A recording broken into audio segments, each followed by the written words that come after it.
So I think we can start now so that, okay, there are 11 now. So even if people slowly keep coming, they can always listen to the recording for whatever they have missed. Coming back to my, just to, at the sake of repetition, when it is long options, you need momentum. And when it is short options, you need maybe momentum, but even if the market goes sideways, it works in your favor.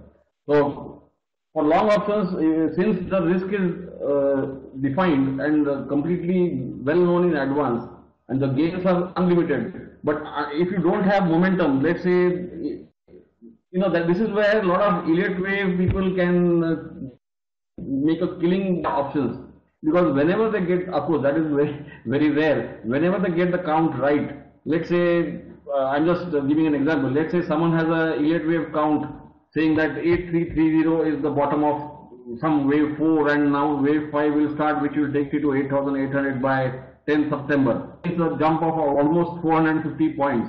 They can easily take a 8600 September call, which might be, I don't know, yesterday I'll have to check, but okay, let's check.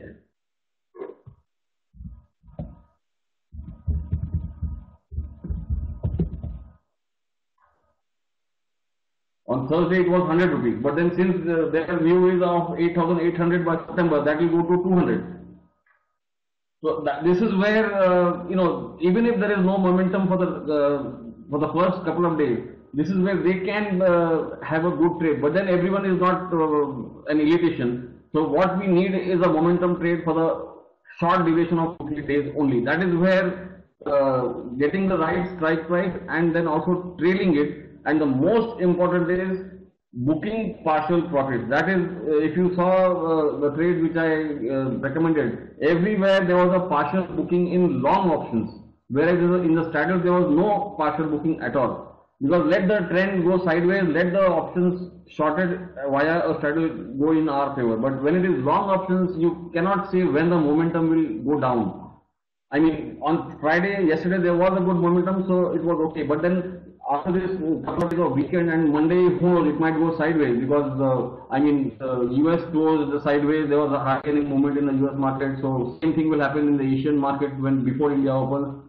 So maybe we might not open gap up, maybe we might correct on the Friday's move. So as long as Nifty levels are protected, we can hold on to the balance which we have in hand, maybe add also if it dips to a support level.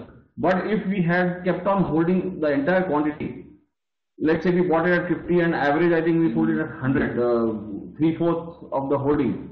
And let's say Monday market correction, the call option comes back to 70. It is of no use. That's why booking at 100 is a very critical thing in a long options trade. That's why it always has to be in a multiple lots trade, whether it is stock options or index options.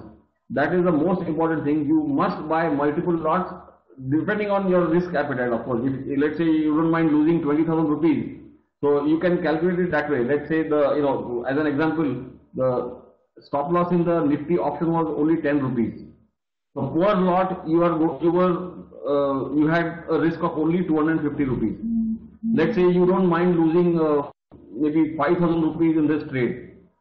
So 5,000 divided by 250, that is 20. So you can afford to buy 20 lots of Nifty 8,500 call at 50 rupees with a stop loss of 40 rupees.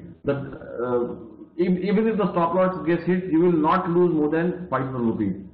That is the way you can calculate the number of lots one can buy. Okay, I have been suggesting 4 for index and 2 for stocks. That was just a criteria. I mean, it was just a thumb rule to have the basic. I always use the word minimum. When you say minimum, then you have room to book partially. So if you have a higher risk appetite, in fact, with 4 lots, which is 100 on the call, a risk of 10 rupees was only 1,000 rupees. 100 into 10.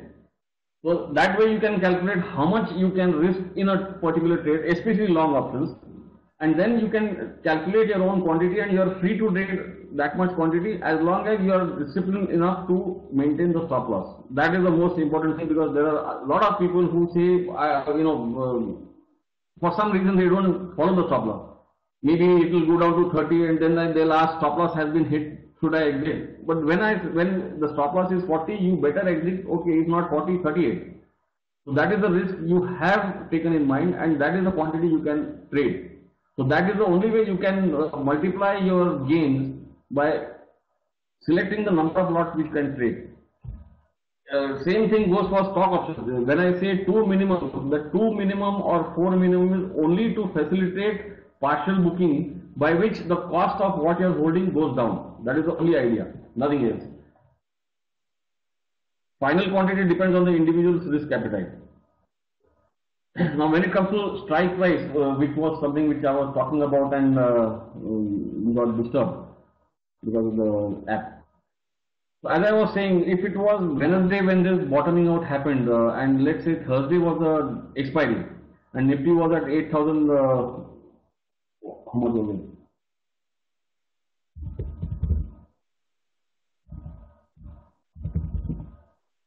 On Thursday, let's say it was Wednesday, Nifty was around 8,360, and next day was expiry. There was no way I would have selected 8,500 call because it is very difficult to anticipate a move much more than 150 rupees in Nifty, 150 points in Nifty, because for the call to pay the next day, Nifty has to go well above 8,500, which means almost a move of 200 points on Nifty in 24 hours. Okay, I'm not saying it will never happen. It has happened, but then no one can guarantee it can happen. That's why then the strike price comes into picture.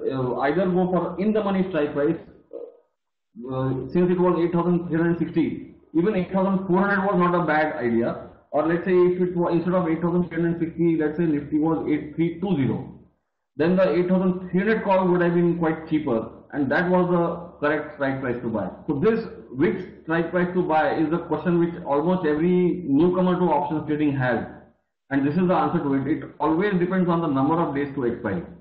That is the only thing which governs which strike price to buy. If you are talking about September, let's say you have a view, like I give the example of Elliott wave. If you have a view that Nifty is going to give a move of 500 points over the next 2 weeks, which might mean beyond August expiry, then you can buy two strike prices outside the money. I mean 8,500 or maybe even 8,600. This is exactly what we did in Tata Steel when initially, that also we had made a video which hopefully everyone has seen. When Tata Steel was 245, 250, and we went, the first strike price which I selected was 260 because there was a lot of time for expiry. That was just the first week, so almost a full month was yet to go.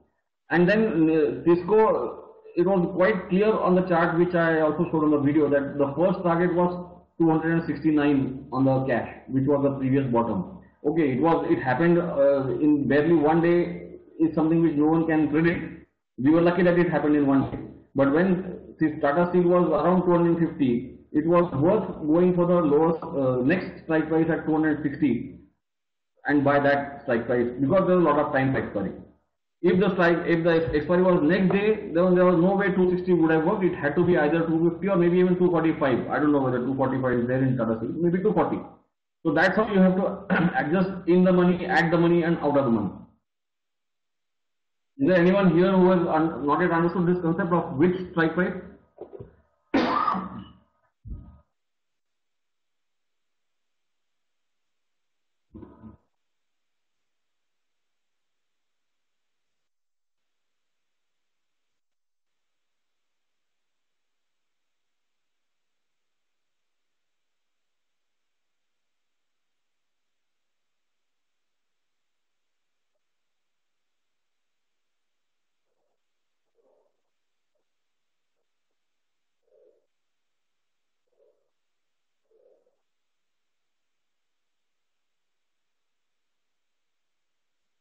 Okay, so I'll just show you some chart which I'll just select from July expiry, which was around 27th, I think. So this, if you see this 27th was where Nifty had expired. What was the date of expiry? July was 30th July.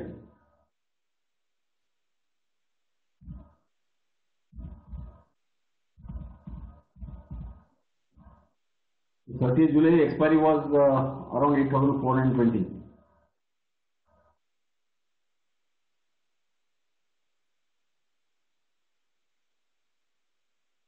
And after that, if you come to, I'll show you the put charts around 8,000.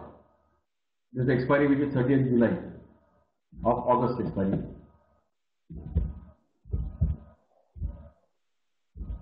Since it was 8,420, we will go to 8,400 put first, August. Around 30th July, which was the July expiry, you can see that the put had already formed the top at around 150, which was a few days before the expiry, in fact 2 days, 28th July. And then it had already shown a topping out pattern. This pattern is, it's basic chart reading which shows that it is a topping out pattern. And then the next day also it crashed, even on the 2 days before the expiry. This was the topping out pattern in a put chart, which meant the downtrend which there in Nifty, which we saw here. This downtrend had ended at around 8,340. So this bottom was exactly the place where the put chart showed a topping out. This.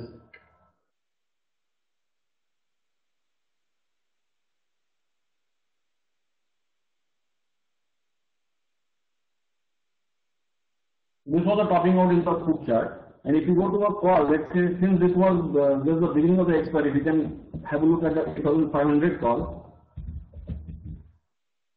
Now here, okay, don't look at the right hand side because that is something which happened later. But then if you just look at around July expiry, this is what happened here. This was a bottoming out pattern. Now if you see closely, I cannot show you the exact time, but as I said earlier, the put chart showed the bottoming, topping of put first, then Nifty bottomed out, and then the call chart gave a buy, because no one can, a conservative trader will never buy the call here. He will wait for some level to be crossed, like let's say this high of 150, then only he will buy the call. But since we had an idea from the put that this is topping out, I think even here I had given I gave a buy here the next day. I gave a buy 8,600.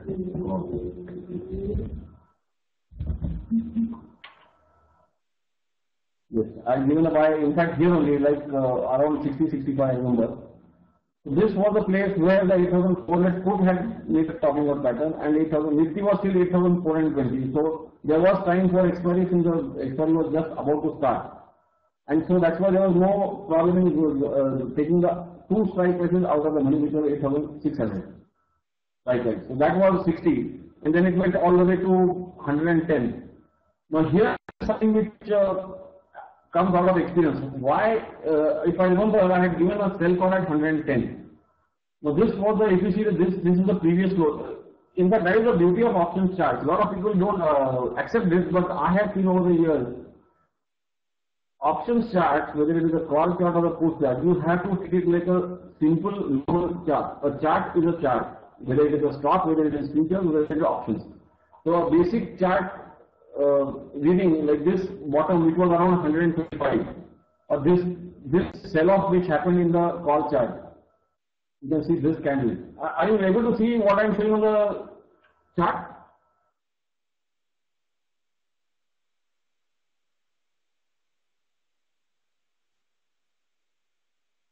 Okay, good.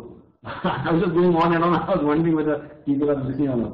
So this sell-off, this big red candle which happened on 27th July, was an indication that there are some call writers there who are very strong. So that was the place where I gave a call to book the 8,600 call around 110. Because crossing this level was going to be difficult, which is 125.30 in the first 10 days of August.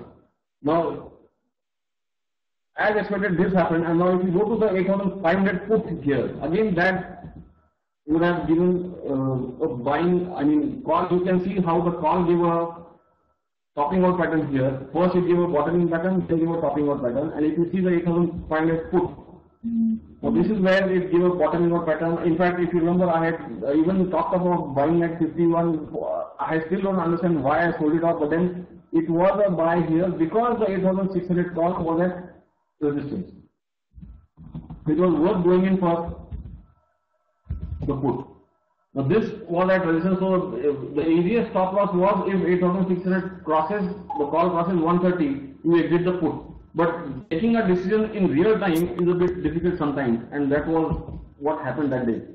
So once this was bought at 50, there was no reason to sell it off when the stop loss was only 40. So and next, then again it went to the high. So here the high was created at around 200. You can see this high here. It was created in July, but then this still acts as a level for the puts. So all the topping out which happened before the expiry of July, which we saw in the puts, will act as a resistance for the puts. It will not be easy to cross that resistance, which meant 8,500 put around 200, which also means even now, even if Nifty goes down again, it will be difficult to go below 8,300. This is where the levels for Nifty come from, the put chart and the call chart. This is exactly why I said that there is a good support, and then after market profile said 8,340 and monthly, weekly charts suggested the same thing. So everything was indicating that there is a support at around 8,300, 8,350. And this is exactly what happened. The put went all the way to 195 and then again crashed. Okay, this was on Wednesday. There was no indication of a topping out. But if you see the next day, which is 13th August, which is Thursday, there was an indication that some candles were getting sold off. This is an hourly. If you go to 15 minutes, this is 15 minutes, which I shared in the Slack room. So this one big candle is a sign of a sell-off. Another big candle is another sign of a sell-off. A third sell-off. So basically, put sellers who sells puts, the people are bullish. That is the basic idea. Whoever was selling puts, which means they had a bullish view, which meant that they are going to protect 8,300 level. That was the idea why there was an indication that, so even from the put chart, that 8,300 will be held. And that was the reason why going for the 8,500 call, which gave the buy signal later. If you see the 15-minute chart, in fact I had posted also. It showed a bottoming out pattern. If you see this, it went down, again went up, again came down, but it was not breaking these levels. So that is a good indication that when the call buyers are not allowing the call option to break a level, which was around 50 in this case, that is a good, it was, you can see multiple bottoms on the 8,500 call around 50-55. This also I had shared in the Slack room. So that was a good place to buy. Where it will go if it rises, that is a secondary issue. Right now, the first issue is the put chart is showing a topping out pattern. Nifty is showing a bottoming out pattern because of the support at 8,000 around that level.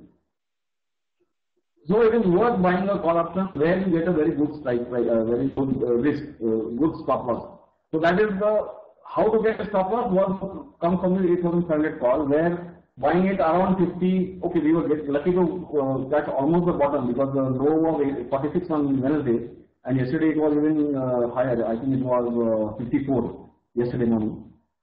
So buying it around 50, 52 with a stop loss of 40, the flow was 46 was a good idea to take a chance. Okay, no one can say I expected this fast rise to happen on Friday. No one can say that, but as long as this low is held, let's say on Friday market had gone only sideways and not done for yesterday, this call would have remained in this range, let's say 50, 60, 70. Maybe it would have remained in this band. But then, as long as the stop loss is not broken, we could have carried it further to Monday. Now, since it crossed those levels, and if you see the previous high was around 85, then the next high was around 100. This is the place where I gave a partial booking. If you remember, the first partial booking was around 99, I think, 95 to 100. You see this closing, this can act as a resistance. This is also a typical gap area. As I said, you can read options chart the way you read any stock chart or a futures chart. Just read it like it is a normal chart. So once this gap is crossed, the logical target is the gap high, which is around 9500. That is exactly where I gave the call to book the first lot. The next logical target was 110, which is what I gave. For some reason I thought that it might not, then I revised it again to 900 because of this red candle which I saw in real time. This is on 15 minutes. But then okay, there was one more lot was booked, then again the third lot was booked at 110. Now you can see from this chart, there is a very big level at, as per this line, which is at 125. So crossing this level is going to be extremely difficult, I feel, because of every time it has, first of all, it has come down all the way from 125 to 50, 46. That is number one. So whoever has started here around this region of 120, 120, will have their stop loss slightly above that. That is number one, unless they have a force cover. But then this, as like any chart, this will act as a resistance. So any further breakout will happen only when the 8,500 call crosses 120, 130. So this is the basic way of reading options charts, which again, if you just correlate with the Nifty, 8,125 or 130 on 8,500 call, even if it is expiry, let's say we are still much before expiry, 2 weeks, but let's say this was expiry, which meant 8,500 plus 130 is 8630. So which again comes to the same resistance which was seen on Nifty at 8,000. If you go back to Nifty chart, we get to hourly. So if you see this level, 8650.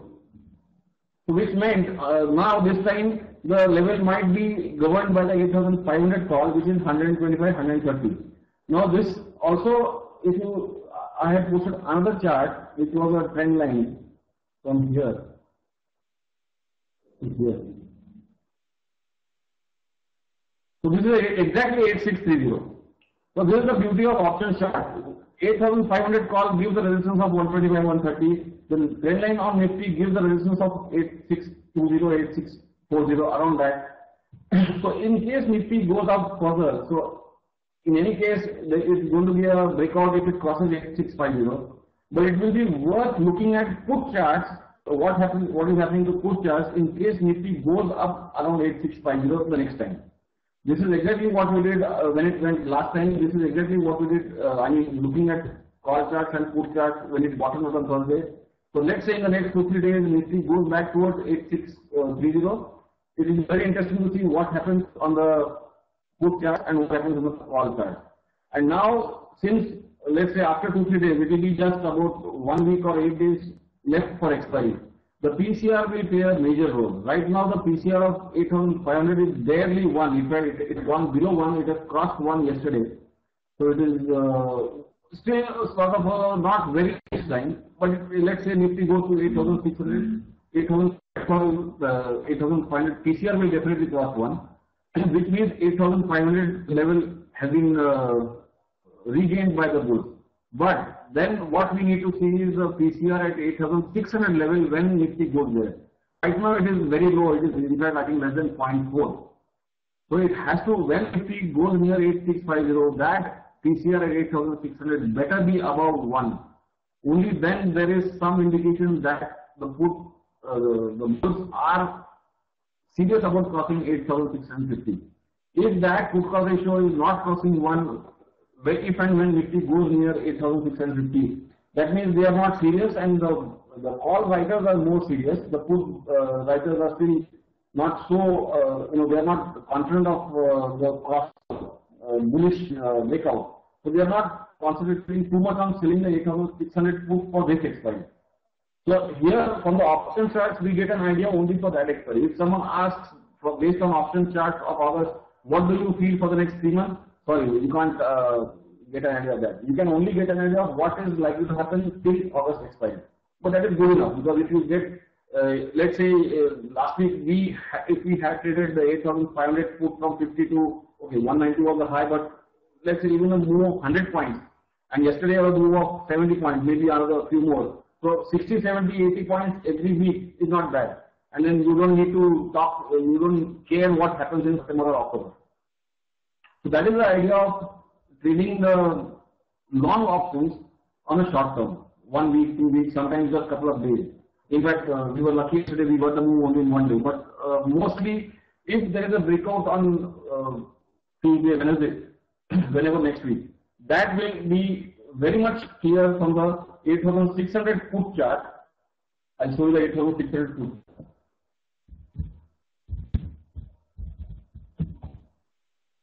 Now this has formed a double top here, similar to what 8,500 has formed. Now here, when it goes let's say Nifty goes to 8,600 and above on Monday or Tuesday. Right now it is 170. The low is around 80, 82. So which means it can drop maybe 30, 40 points more, but then there will be a support. Now a put falling 30 to 40 rupees means Nifty might, in fact I had shared 8,500 put yesterday on the Slack room. I'll show you that now.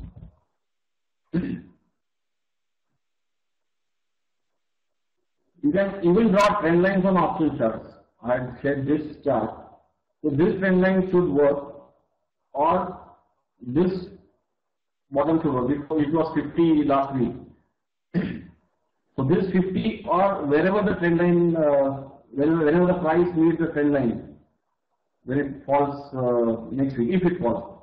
So that will be something which we need to look out for. So if that gives support, then definitely at that time the call chart will not be crossing this 125 level which I have pointed out. So that will show a topping out pattern like this, similar to what happened here or here. So that, and normally this topping out happens over a couple of days. It doesn't happen in an hour or something like that. It always takes a couple of days to top out, even the call chart. So this is something which I'll be closely looking at over the next couple of days. If Nifty, let's say Nifty gives a dip and again goes up to 120, let's say tomorrow it comes down to maybe 85. So that will be a good place to buy again with a stop loss of 70. I think I gave a trading stop loss of 70 because of this top here, because 80. I gave a slightly lower stop loss. But then let's say it comes down due to some correction on Monday without going here. So this might be a good place to again buy back the lot which we sold with a stop loss of 70, and then it will make another attempt at 120, which is 8,600. Around 8,650. So that is where this multiple top will be formed, or topping out pattern will happen, rounding top will happen on the call chart. If it is going to break, then this 130 will be crossed, and the logical next target will be 190, 200, 195, which is on the 8,500 call. So which means 8650 or around 868 or 8690. That is what it is translated to a Nifty number in Nifty. So any breakout above 865 will face resistance near 86 around 195, and if that is crossed, then it goes all the way to 250, which is 8750 Nifty. So these are the levels we will be looking at in case of a breakout. If it doesn't break out and it tops out, these are the levels we will be looking at again. The put chart should give us a good trade again. Maybe 8,500 put, which is, I said, around 50 or maybe around 35. If this takes it is very risky to take a trade straight away on the first instance of it touching the trend line. You have to give it at least a couple of hours, sometimes even a couple of days. It keeps, like I showed in the chart, how it on the bottoming over Wednesday and Thursday. On hourly, it shows this bottom level. So same topping might happen in the put chart if Nifty is going to top out. And then that also will show in this Nifty hourly chart.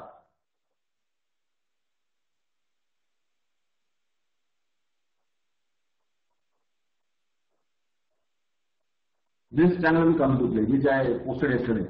So let's say it goes here.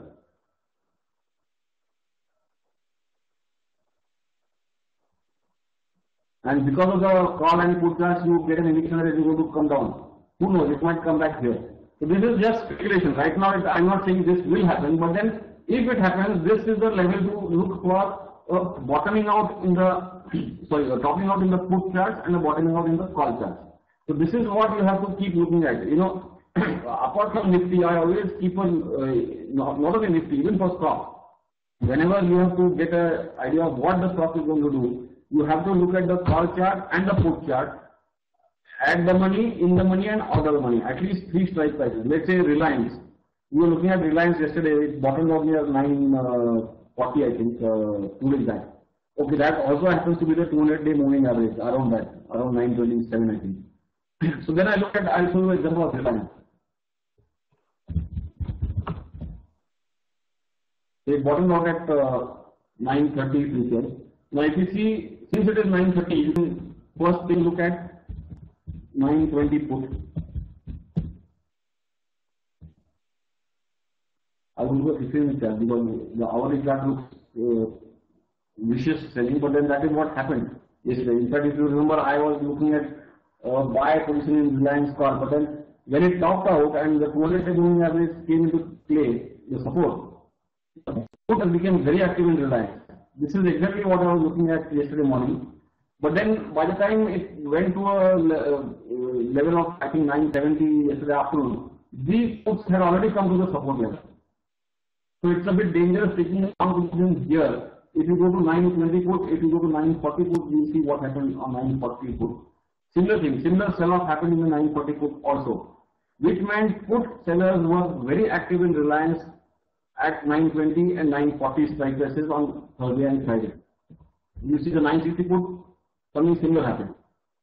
Now if you go to see the 960 call, it has given us small bottoming indication, but then the first sell-off happened in the puts, which is exactly what I said. When a downtrend is ending, the puts will show the topping out first, then the strike show it, and then the call charts give a buy. So maybe this bottoming out has to play. Reliance, maybe this can be a good support, which is around 15, or let's say if you go to 980 call, because there is still 10 days for expiry. So around this level, which is 9. So we'll see on Monday what happens to this band of support, which is there is a gap here also. So around 9, between 7 and 9, 7.5 and 9. If Reliance 980 call takes support around 7 and 9, that will be a good place to buy with the stop loss, which is the lower end, which is 5.5 or something like that. The lowest was 5.4. So this is the way you can. Oh, you can't see the chart. Not everyone is able to see the chart. Anyone else cannot see the chart? Can see? Only Francis cannot see it.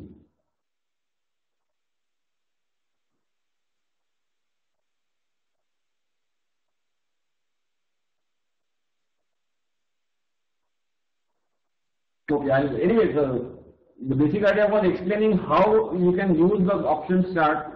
Now here you can see I have not even talked about implied volatility. I have not talked about delta, theta, and all the Greek things are involved in options, black shoals, and whatever Deepak talked about. I mean that is, as I said, that is the fundamental analysis of options. But as long as the charts speak the same language, they are showing a topping out pattern or a bottoming out pattern, they can be traded.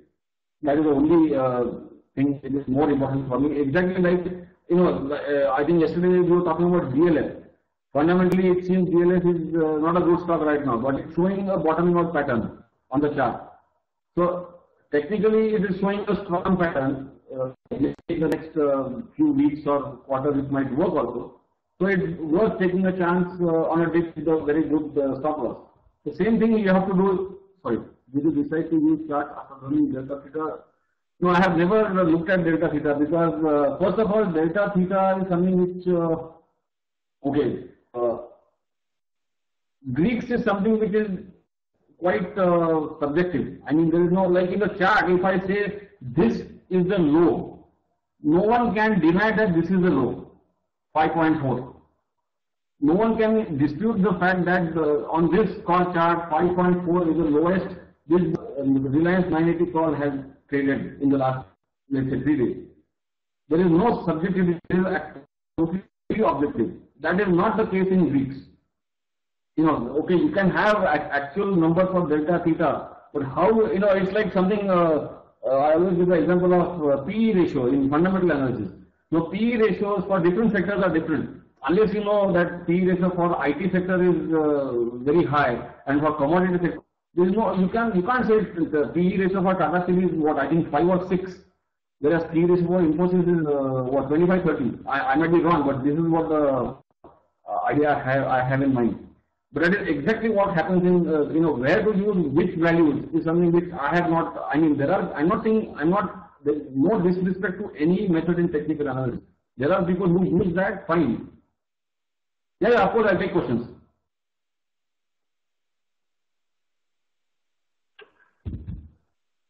Once I finish this, what I'm trying to do is I'll explain whatever I have to explain, and then we'll take questions.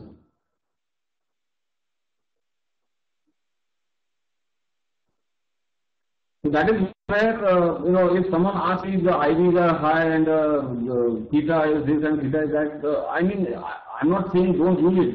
You are free to use that. I think Abhijit uses that. And that is the way he uses it. There are, I think, even Westminster uses that. But then there is no denying the fact that that works and this works, both work. And here it is more easy to identify a level on a chart, because once you are good at chart reading, because there is nothing, it's not rocket science at all. Reading a chart, it's very easy to identify levels.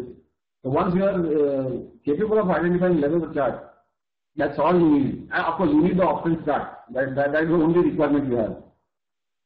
So this is about options buying, going long and long. You need momentum. If it goes sideways, then the options will not trade. That is the reason why partial booking is an absolute necessity, especially if you see resistances on the options chart like we saw on 8500 call yesterday.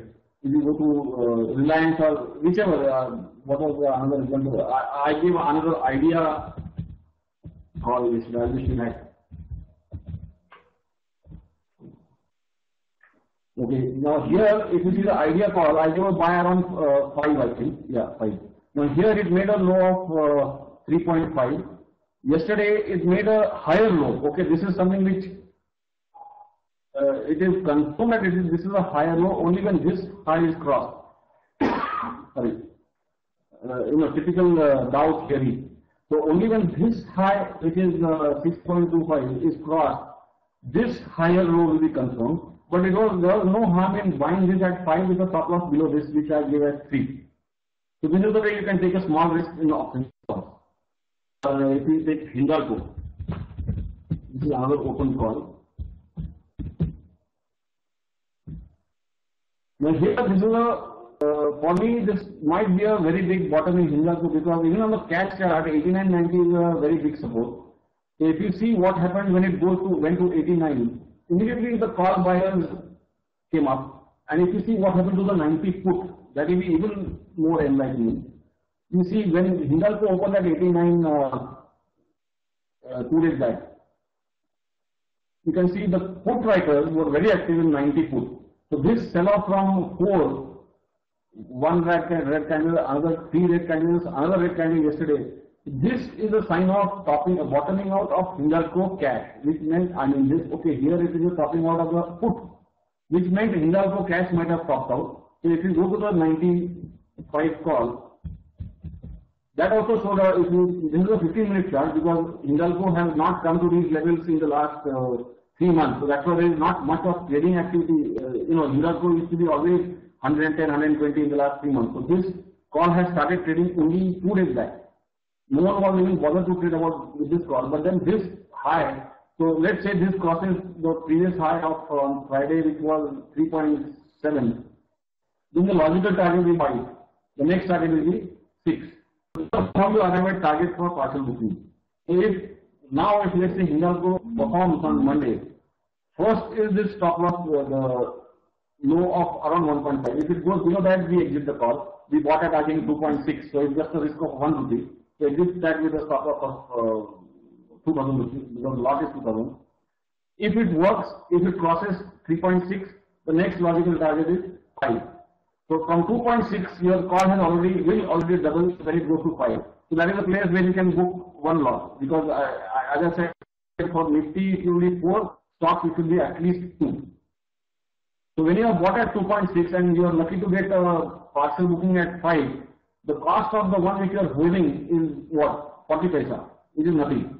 And then you wait and see if it goes to the 6 level. Now here, this is a $1 million question. Who knows? Hindalco might go to 110 in the next 10 days. In which case this call will become 15, because this is a 95 call.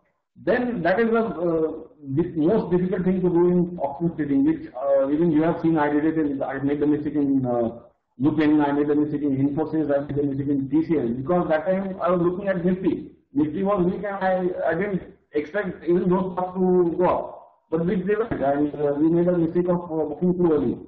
So here again, once you book almost double in Hindalco, the cost of what you're holding is negligible. You can just hold it and wait and see if it crosses 6 or 7, above which it will definitely, Hindalco can go to 105 or 110. And that you can get an idea from the cash or the futures chart. I'll just show the futures chart now. So this is a typical, this is a standard, okay, this is 15 minutes, I'll take the hourly chart. So this is another topping out, bottoming out pattern, which is a small hint. But the first bottoming out pattern hint was from the 90 put. Then this futures chart, and then even the call chart gave a hint. So this sell-off candle, this high is of 98, which again, if you look at the call chart, there is a breakout above 3.5. 98 to 99 is the resistance here. This. So if that is crossed, the next logical target for Hindalco is 103. So which means that 6 might be crossed, and then you might get 8 rupees for the call. So this is how you can arrive at target for the, because see, if it is 95 call and Hindalco goes to 108 or 103, it is simple arithmetic to find out what will be the 95 call. It should be 8. Even if it is expiry, it will be 8. If it is much before expiry, it will be even more, maybe 10. So that is how you arrive at mental targets of or any call option. So these are examples of long options. Now I'll go to straddles. Before this, does anyone have questions in long options? I'll take questions first. For long options.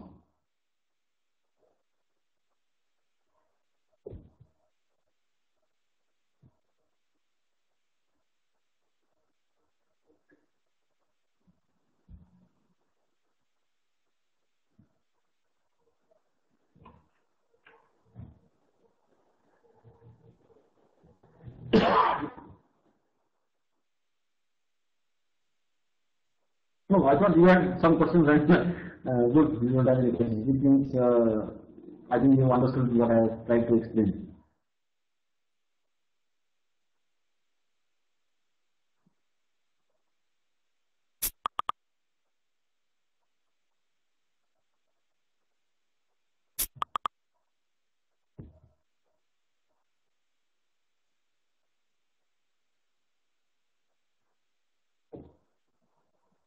So just to summarize, in long options, the loss is known 100%. You cannot make a loss below what you have already paid. There is nothing like M2M loss in a long option. I mean, M2M profit is there, but the complete 100% loss is what you have completed. Even if that becomes zero, you will not make a loss more than that. If you have bought a call option and paid 5,000 rupees, there is no way in the world you can make a loss of anything more than 5,000 rupees. That's all for a year. Probably some more examples of topping, bottoming out patterns. Can you use long options are in the future, or is it always short term? Long options is mostly for the short term. As I said, it has to be in the momentum. There has to be momentum. Alternatively, let's say, for that you need to be an astrologer or electrical specialist. Let's say you have a target of maybe 9,000 Nifty in September. Because of something you have read or something you have studied or your own analysis, if you have a target of 9,000 Nifty in September, you look at, let's say, I'll show you one example, Nifty September 8,800 call. So we are talking about Nifty 8,800 call, and let's say you have example a target of 200 in 9,000 in mind for September Nifty, which means the target for that call will be at least 200. So here on Thursday, the low was around 45. So here you can take a risk with a very firm view in your mind, which is completely, it's your view. No one is, there is nothing on the chart right now which says this 9,000 is the target. But if you are confident that Nifty is going to be 9,000 in September, so buying at 45, even a September 8,800 call, the target will be at least 200. So that is how you can buy a next month call.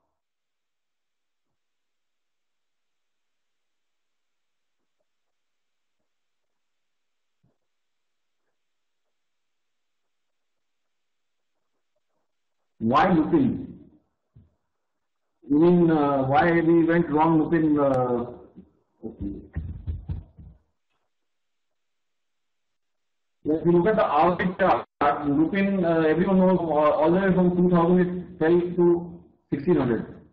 It was a fall of 400 rupees, which is almost 25% in I think just 1 week.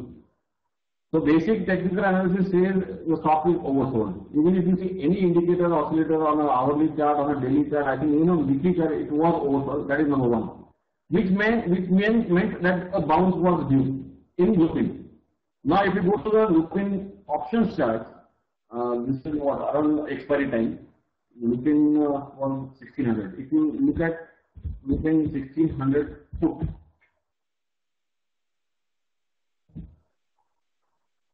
okay, I'll go to a 15-minute chart because that is more clear.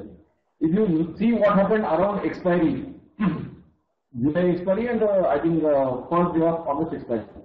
This was a top, it came down and again it went up and formed a double top. So that was the first hint from the put chart of 1600 put August Lupin that this double top is a topping out pattern in the put. That was the first indication. Now if you go to the 1600 call, so here it formed around 27, it formed a small bottom, made a higher bottom. This is on a 15-minute chart. So this was an indication, and then if you go to 1700 call. Now why 1700 call? That was one reason was there was a lot of time for expiry. Lupin had fallen all the way from 2000 to 1600. So if it is even if there is a bounce of whether it is a rally in a downtrend or a fresh rally or whatever, there has to be a bounce of at least 100 rupees. In fact, if you see Lupin futures chart, in the hourly,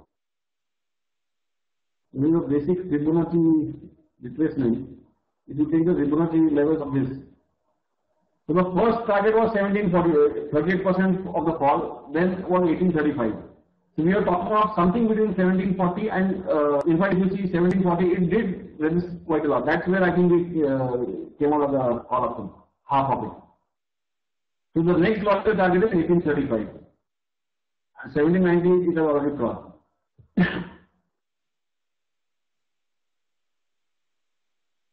Maybe around 1835. If Lupin goes to 1835, it will be very interesting to see what happens in the Lupin call chart, whether it is showing a topping out pattern and whether the puts are showing a bottoming out pattern. Because Lupin, unless it has started a fresh uptrend, it will remain weak till at least 1850 is crossed. So from 1835, 1840, there can be a chance of getting a trade in a put.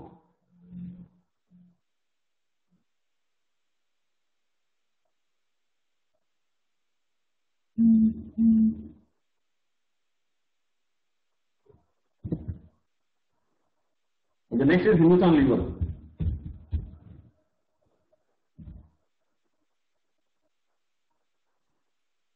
Do the put call options show divergence? I mean, if you saw the Lupin put just now, it showed a double top. So I don't understand what you mean by the divergence in put and call. I didn't understand.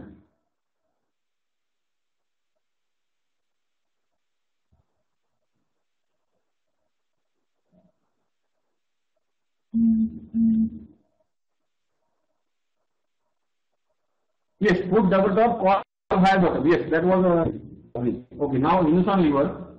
Now the first indication which I got for Hindustan Lever was okay. Here this is only the futures chart, which is daily. Hindustan Lever on the cash chart, which is also important. On Thursday, I saw that Hindustan Lever had made a doji on the cash chart on the 200-day moving average, which was some sign of bottoming out. Maybe for the short term, even if it's a bounce of 20-30 rupees, the call can give a trade of 10 rupees, which is not bad. So if you look at Hindustan Lever, which is around 860 bottom. So if you look at the 860 August put,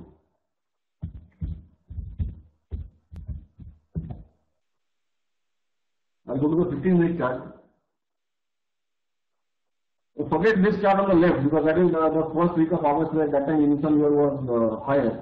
But when it went to the 200-day moving average, the put writers in 860 put Hindustan Lever got active. It from a level of 15, it came down all the way to 8 in just maybe not even a day. This is a 15-minute chart.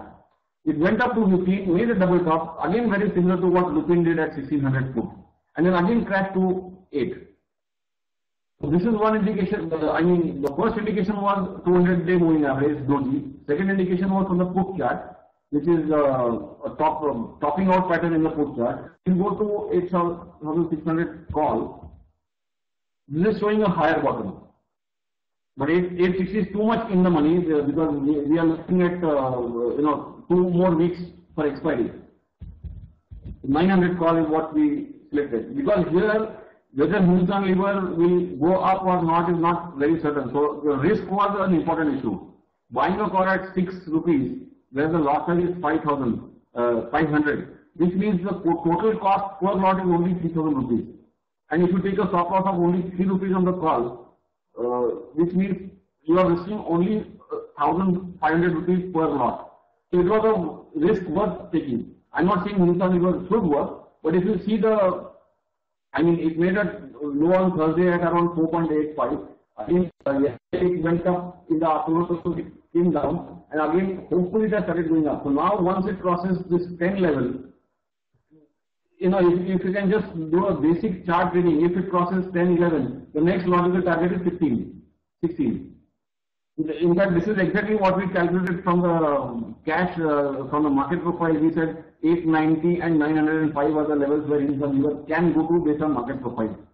Which meant that once you buy at 6, we should be ready to book half around 10, 11, and then trail it, maybe book everything at 15 because from 6 to 15 is quite a good run. This is how you can take a quick trade in long options in a couple of days.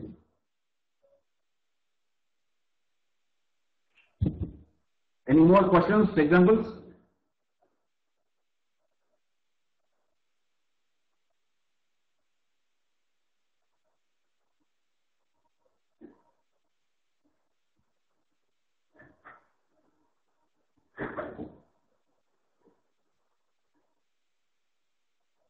Okay, so this was about long options where when you make profits, you feel like a billionaire because it is really very fast. Yesterday, you saw an example where the 8,500 call went double in fact, the morning low was 50 and the afternoon high was 115. So that is something like a dream day. It doesn't come every day, but it comes at least once in a week. That much I have seen. So it's just a question of how much how interested you are in these option charts, and you have to be completely alive to everything which is happening in the market. Suddenly somebody you see Hindustan Lever is topping out, you must look at the put chart or the call chart and the futures chart, and if you get an idea, just jump into the trade as long as the stop loss is very small. That is the biggest thing in long option. Because the risk is very low, that is the most important thing. And once you have the momentum, then it really flies. You saw it in Tata Motor DVR when it went up from 250 to 280 or 275. Now, the most important thing is what people always, take it as a very, conclude from this is it is very easy to make money in stock this year. I'll conclude later. This is not connected directly to the general subject we are discussing. I'll take that question later. Now, the mistake people make is when you see last week the put went from 50 to 190. This week the call went from 50 to 115. Maybe next week again the put might go from 50 to who knows 150. So it's very easy to calculate for okay 100 rupees per option every week, 100, 400. I'll trade 1,000 lots. I can make 4 lakhs a month. It looks very easy in hindsight. I mean, it looks very easy on paper. But unless you have a very good risk, unless you can limit your risk, it can be extremely dangerous because it also depends on how much cash you have in your account. There is always a room for error for every trade. Unless you have taken into account what is going to be the stop loss and how much you are going to lose if it will work. Unless you have seen that, you cannot dream of the 4 lakh per month. Okay, I'm not saying it is not possible. It is very much possible, but you cannot risk beyond a certain amount in that. So, if you have a trading account of 10 lakhs, you cannot put 5 lakhs in long options. There is no way you can risk that much money. Even if the stop loss is maybe 25%, you are still risking 1.25 lakhs. That is quite a lot. So you have to come to a conclusion how much risk you can take every month in the long option and trade strictly as per that. Out of 5 trades, we have made a condition that there will be only 5 trades open in long options. So out of 5 trades, you have to do a small calculation. If every single trade stops, let's take the stop loss is always 50%. It is never 50%, but let's take on the outer side it is 50%. Which means if you are putting in 1 lakh rupees, after 10 days, if first 5 trades get stopped out, that 1 lakh will become 50,000 rupees. So are you ready for that? If you are, then that way you have to calculate the amount which you can put in. If you say no, I'm not ready, I'm ready only for 20,000 rupees, the total risk, then instead of 5 you take 3, or instead of 2 lots you can take 1 lot. That is the completely individual decision how much you need to trade. If you have a very big account size where you don't mind taking 20 lots, fine, because as I said earlier, if you don't mind risking 5,000 rupees in yesterday's call trade, you could have easily bought 20 lots of Nifty 8,500 calls. So that is the completely individual decision where you determine how much risk you are going to take in terms of how much money you are ready to lose.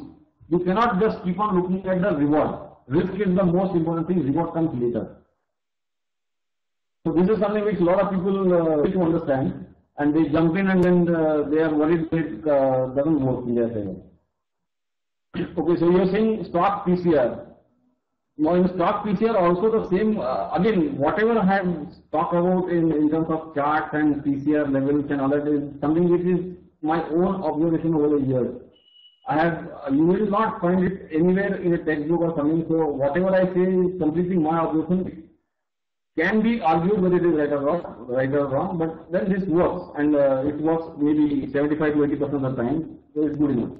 In PCR, same thing applies. I said a band of 0.8 to 0.9 for a specific strike price, below which it is bearish, a band of 1 to 1.2 for a specific strike price, above which it is bullish. I'll give you an example of Reliance Capital, I think it was in April. I don't know how many traders Reliance Capital trade regularly, but that time I remember in April, I think in the first week, Reliance Capital had broken out of 490. And it was showing a big breakout above 490 because it closed above 490, I think at 494. And some big bullish news came out in the evening, some insurance news or some news came. It was extremely bullish for Reliance Capital. So everyone was bullish on Reliance Capital and it was expected to gap up, which it did. But I just happened to see the put call ratio at various strike prices of Reliance Capital that day. You'll be surprised, Reliance Capital was 494 price, was just 0.8. Now you must expect when the cash is 494, a strike price of 480, the PCR must be well above 1. Whereas that was only 0.8. So that was the first sign that something is wrong. The PCR at 500 level was not even 0.4. So next day Reliance Capital gapped up at I think 505. It went all the way to 520 in the first 15-20 minutes, half an hour. And then it crashed all the way. I think it closed at something like 475. So that indication was available from the put call ratio, PCR at 480, 500, even 520 was even weak. I think it was only 0.2, which meant the call writers were very strong. Put writers were not ready to increase their stake in writing puts. That is the answer to guidelines for stock PCR.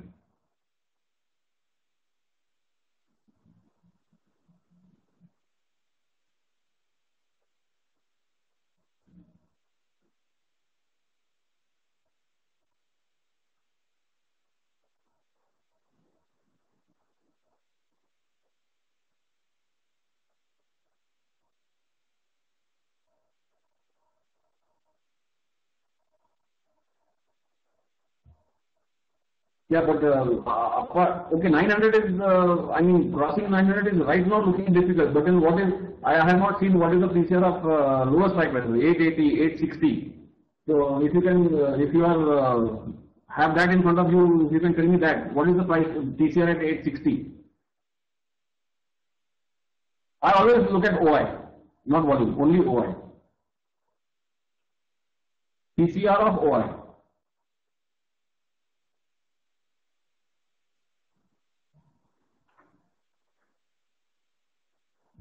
Open interest, yeah, not volume.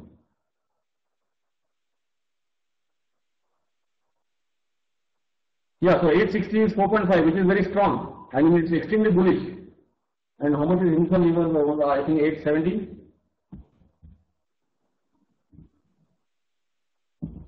876 right now. So, and how much is 880? PCR of 880?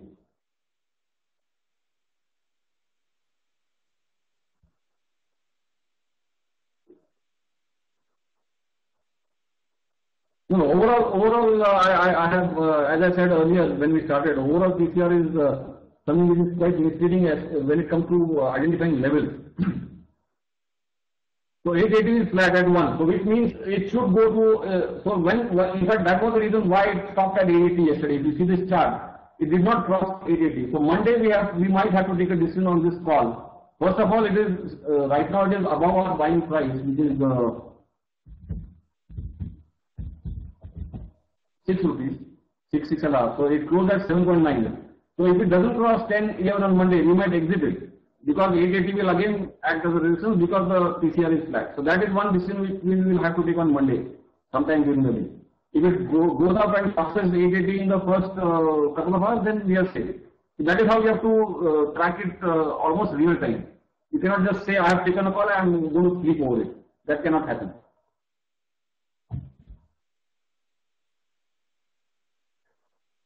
If PCR moves up, then the volume goes up. Volume of what?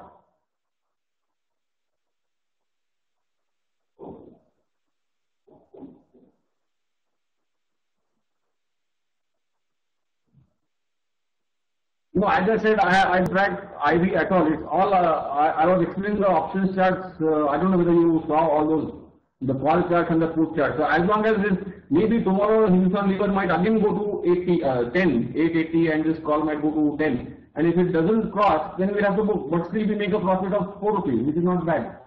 So crossing these levels of 10 to 12 on Monday is important. Whatever the IV, whatever the PCR, for me this level is more important. It must cross 10 to 12 in the next couple of days. The 900 call. If it crosses, that means it is very good. And automatically the PCR of 880 will go from 1 to maybe 1.5 or maybe even higher.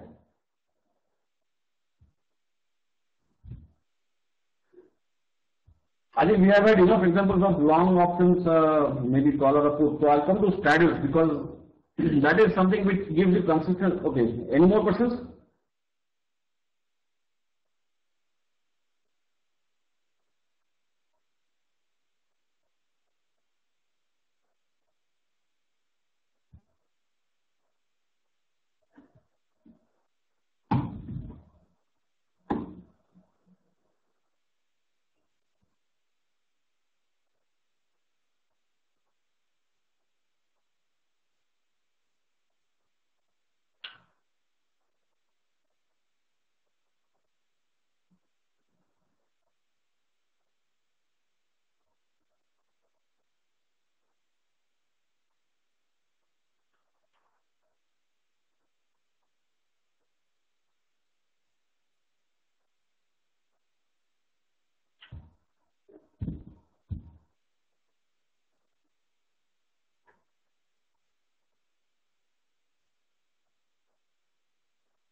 Okay, now we'll come to straddles, which is basically going short in a call and a put at the same strike price.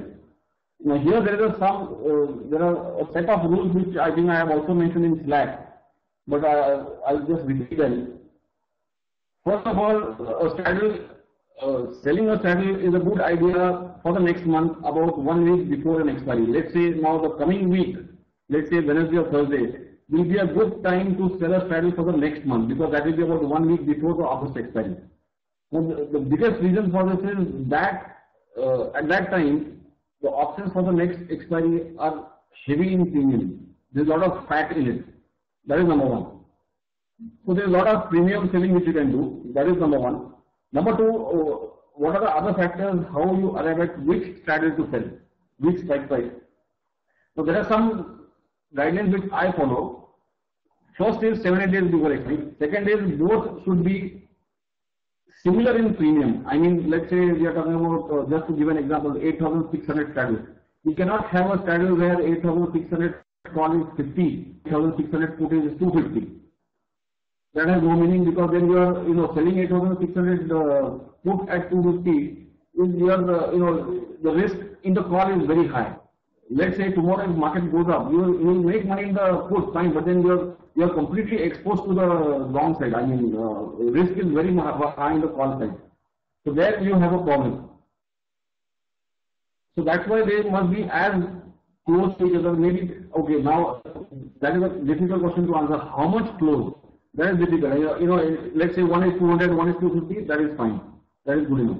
If you recollect that 19,000 bank nifty straddles, both were around 450, 460. Yeah, 460. When the total was around 925. And the third thing is this: the straddle strike price should be very close to the current price of that index, whether it is bank nifty or nifty. When we chose 19,000 straddles, that time bank nifty was 18,900. So the nearest strike price was nearest strike price to the CNT 19,000. That was the number one reason. Number two reason, call and put both were almost same, around 460, 470, and the total was very high. There was a lot of fat in the premium, 925, which meant that even if bank nifty went all the way to 18,000 or all the way to 19,900 in orders, we were safe, and that is exactly what has happened. We sold at 925, it went to 1030, it came to 600, again went to 950, I think 2 days back. Now it is back to 600. Now here the risk was always never more than 100, 150 rupees in the straddle, which is quite safe. But the reward, if let's say tomorrow bank nifty expires at, even if it expires at 18,500, let's say, the call will expire completely zero over there. The put will expire at 500, which means whatever you sold at a total of 925, you will get 425 rupees profit from it. The risk was never more than 100, 150 points in the straddle. If it closes even closer to 19,000, it will be even better. Let's say bank nifty expires at 18,700, which means the put will be only 300 rupees, call will be zero. So what you sold at 925, you will get 625 for it. The problem will be only when expiry is below 18,100, which is your selling cost, 900, cost of the straddle. So that is quite almost ruled out now, because even the recent law was 17,900, and of course, I'm not saying it does not happen, it might happen, but then that will cross the bridge when we come to it. Right now it is playing that way. Another thing which I observed is, over the period from the 1 week before expiry to the end of the week of a new expiry, what happens is these, whoever are these people, the bulls and the bears, they keep testing each other's levels. Like I said, they carry out sparring like boxers. They test the higher level for the strength, to see the strength of the call writers. Then the bears come down and test the strength of the put writers. And both things have happened in the last 10 days, if you have seen. The call writers were tested at 8650, the put writers were tested yesterday, 2 days back at 8350. So now the clear trend might establish either we break out or we come back again towards 8400 as per that trend line which I said. So that is the place where we have to make a decision in the looking at. The third thing which is also important in the strategy is I have not plotted it here because it's complicated ASL. I don't have it on the laptop, but I keep posting it. You can plot the straddle as a chart, line chart, which means the line which is shown is how the total of that 19,000 call and put is moving. You can see when we sold at 925, it moved up another 100 points, then came down to 600, moved back to 900. Now it is below the previous low, which is below, I think it's 580 or something. So that chart itself gives a trend. and the next time it makes maybe a lower bottom and starts going up, that might be the time to cover it. So that I have to see on a lower time frame. Normally I use hourly chart for a strategy, but maybe on a 30-minute or a 15-minute chart, it might give an indication of whether we need to cover or just hold it. That will come later. Same thing is the case with 8,600 strategies. We sold at a total of 225 to 228. That time both 8,600 call and 8,600 put were 110, 115. So both the conditions were met. The strike price was similar to CMT. The call and the put both had similar premium, around 110, 120. And now, even when it went down to 8350, that put the total of the strategy I think went to 270 or 275. It was only a 50 point M2M loss in the strategy. But now yesterday I think it is 185, so it is 40 rupees in profit. This also means when we have sold at 228, let's say 250, which means 8,600 minus 250, it is 8350. 8,600 plus 250, it is 8850. So we are protected from, I'm talking about the expiry level. As long as Nifty expires above 8350 and below 8850, we will not make a loss in this time. Now question is where to book it. I think yesterday someone asked me where to book it. If let's say Nifty expires at 8,500, this strategy will be only 100 rupees. So it's a clean good profit. So what it will be only if it is, I think we need not worry about this strategy at all. If everything goes as per my expectation, we can just let it expire. There is no need of booking it. Because we got it, we were lucky to get it at the right time and the right total. So of course it has to be monitored on a day-to-day, hourly basis in that, and we will see how it goes. That is what happens in strategy selling is you need margin. Let's say you want to short a call and a short a put. You need margin almost equal. Why almost? It is equivalent to one futures of one lot of futures.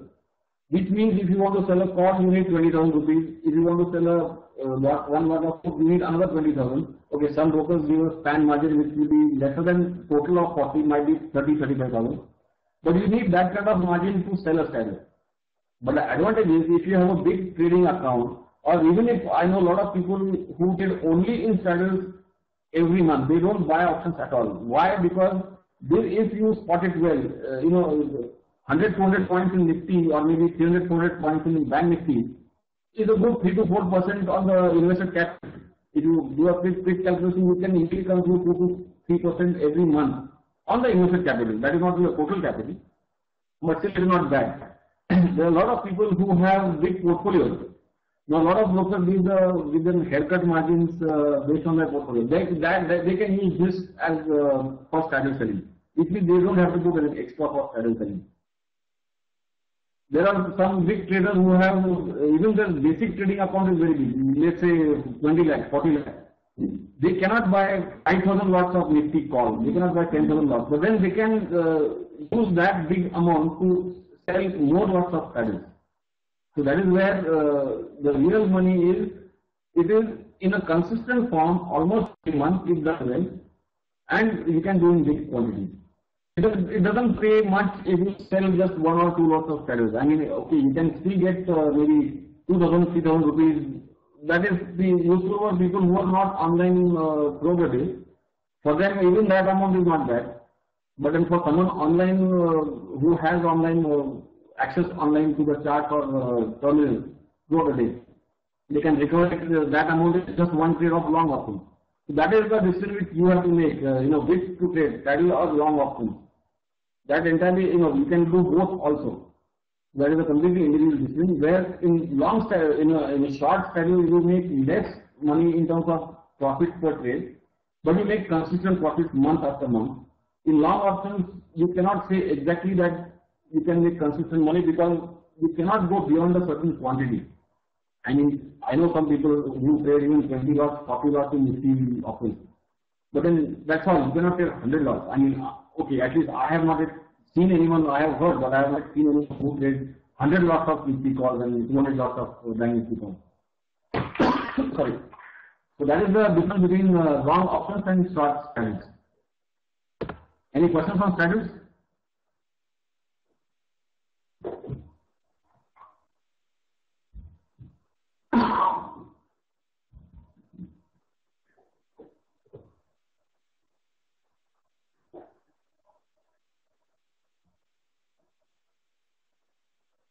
Yeah, 1 to 1.2 for a strike price.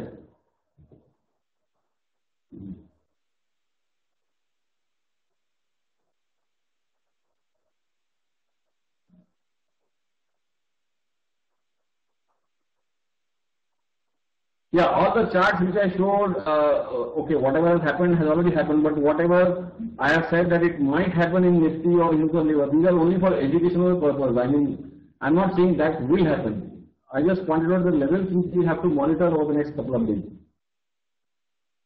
Yeah, below 0.8 to 0.9 is bearish for that strike price. Yes.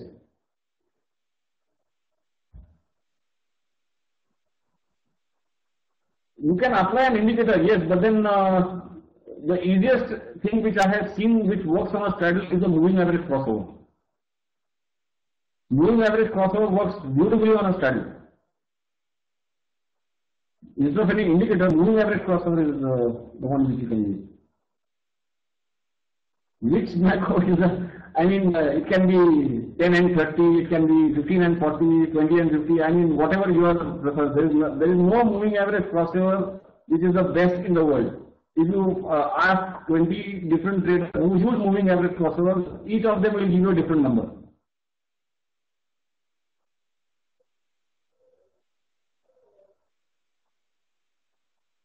The only thing is the ratio of the moving averages, the two moving average which is left would be at least 1:2 or 1:3. You cannot have a moving average crossover like say 8 and 10 or 8 and 12. It should be 8 and 21. 1:3 is better. Short triangles, you should work on them as well. Yeah, in fact, we already have a short triangle in Bank Nifty it might be wrong, but I'm not yet sure. Let's see how that works. When it was 18,900, we shorted 18,500 put and 19,200 call, expecting that expiry might be between those levels. And that I think was at the premium of 516, which meant we are safe till 18,000 expiry or even 19,500 expiry. But that was also another thing. Yeah, you can use chart for short triangle also. Yes.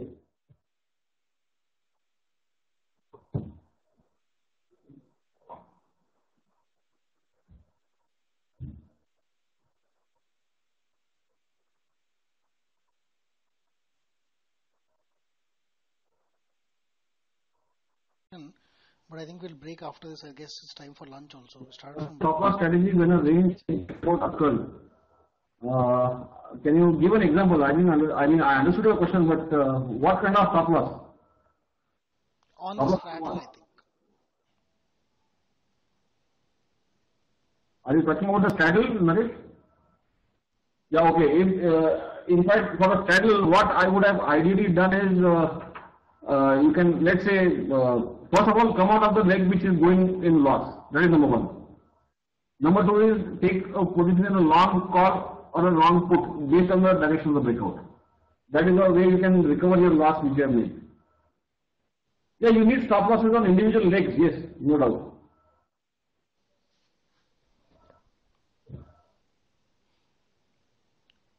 Yeah, one thing that works in our advantage, Naresh, is that typically, the straddle will lose time value on a daily basis. So as long as the stock does not break out, you make a profit. If it gaps up and breaks out, there's nothing you can do. Yeah, but that is very rare in an index. I mean, it can happen in stocks. In index, you can't expect a 10% or 12, 15% move in a couple of days. Very rare. In fact, maybe almost impossible. Only on 30 days.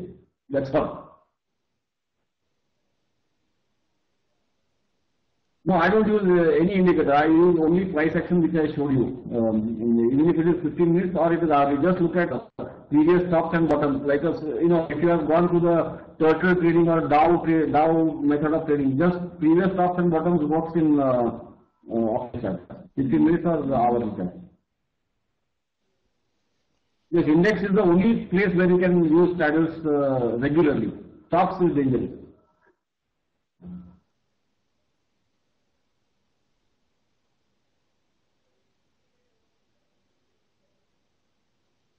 Time frame for chart 15 minutes and hourly. If you are in intraday, you can get a. I'll just see if I can show an example. Let's take Nifty. I'll just show you a quick sample example of a trade on 5-minute chart intraday.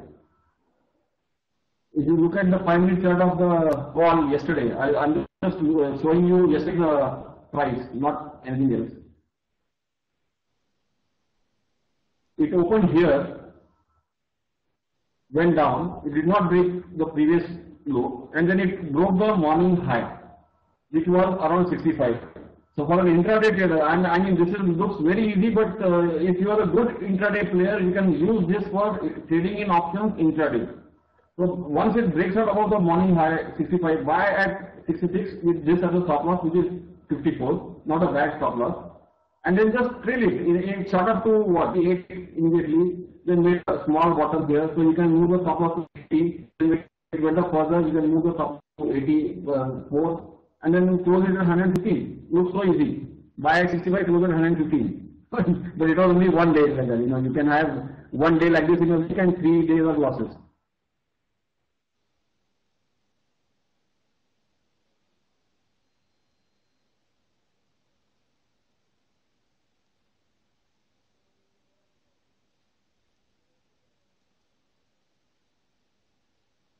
But it is, I mean, I know some people who do Nifty on a positional basis, like hourly trade, but just to be in the market, just to get a feel of the market, they keep doing these kind of trades on a 5-minute or a 15-minute chart, so that, once they have a position, they can't do anything else. But they need to, since they have nothing else to do, they keep watching charts. So just trade 1 or 2 lots on this basis of 5 minutes or 15 minutes time frame, and take some chai money out of it. That's all. IB online, as I said, I don't look at IB at all. I look at only options charts. But I believe NSE side gives IB.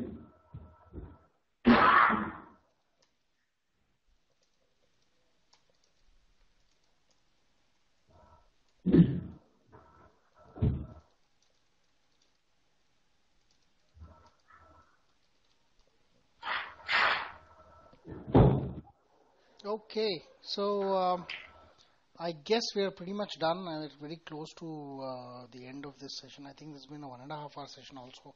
I hope it's been educative, informative. It's stuff that will take a little bit of practice to get right, I guess. And I think AP, thanks a ton. It's been an awesome session.